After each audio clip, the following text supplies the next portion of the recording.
వరంగల్లో వ్యవసాయ కళాశాల విద్యార్థులు ఆందోళనకు దిగారు.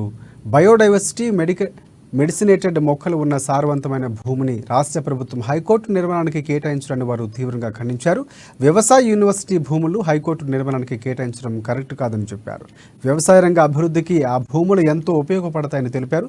ప్రభుత్వం సారవంతమైన వ్యవసాయ భూముల్లో కాకుండా మరో చోట హైకోర్టు నిర్మాణానికి స్థలం కేటాయించాలని డిమాండ్ చేశారు.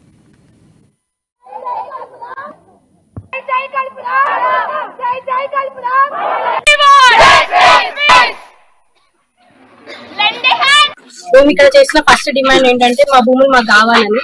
మా అగ్రికల్చర్ ల్యాండ్స్ లో మాకు హైకోర్టు కట్టడం అనేది మాకు నచ్చలేదు. ఆ ఆలోచన ప్రభుత్వానికి వ్యతిరేకంగా మేము ఏం మాట్లాడట్లేదు, కానీ ప్రభుత్వం ఒక ఆలోచన మార్చుకోవాలని. వేరే స్థలంలో హైకోర్టు కట్టుకోవచ్చు, హైదరాబాద్ లో ఇంకా చాలా ప్లేసెస్ ఉన్నాయి. సో ఆ ఒక్క ఆలోచన వాళ్ళు మార్చుకొని మా భూములు మాకు ఇచ్చేయాలని.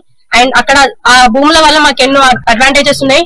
వాళ్ళు అట్లా చేస్తే మాకు డిసడ్వాంటేజెస్ కూడా కలిగే అవకాశాలు చాలా ఉన్నాయి. మా అమ్మాయిలకి చాలా ఇన్సెక్యూర్ గా ఫీల్ అయ్యే అవకాశాలు ఉంటాయి. ట్రాఫిక్ జామ్ అవ్వడము అట్లాంటివి చాలా ఉంటాయి. మేము గవర్నమెంట్ కి వ్యతిరేకం కాదు. మాకేం కావాలంటే మా భూములు కాకుండా వేరే భూములు, ఈవెన్ గవర్నమెంట్ షాద్ నగర్ ఏరియాలో 200 ఎకరాల గవర్నమెంట్ భూములు చాలా ఉన్నాయి. అక్కడ వేసుకోండి. మా బయోడైవర్సిటీ, మాకున్న కాలేజ్ కి అది బయోడైవర్సిటీ. ఈవెన్ మన హైదరాబాద్ కి అది సోర్స్ ఆఫ్ ఆక్సిజన్ ని ప్రొవైడ్ చేయడానికి సోర్స్. ఒక్క చెట్టు ఎంతో ఆరోగ్యం, ప్రతి ఒక్కరు అంటారు ఒక్కొక్క చెట్టు నాటితే ఎంత ఉంటుంది. అదే 100 ఎకరాలు మీరు ఒక్కటేసారి తీయడం వల్ల మాకు చాలా డిస్టర్బెన్స్ ఉంటుంది. రేపు పొద్దున ఫ్యూచర్ జనరేషన్ మేము కష్టపడేదే రైతుల కోసం.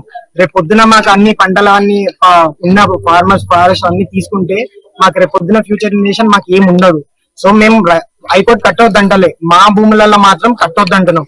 అవి కట్టడం వల్ల మా అరోమేటిక్ ప్లాంట్స్, అక్కడ ఉన్న ఎన్నో ఎండేంజర్ స్పీషీస్.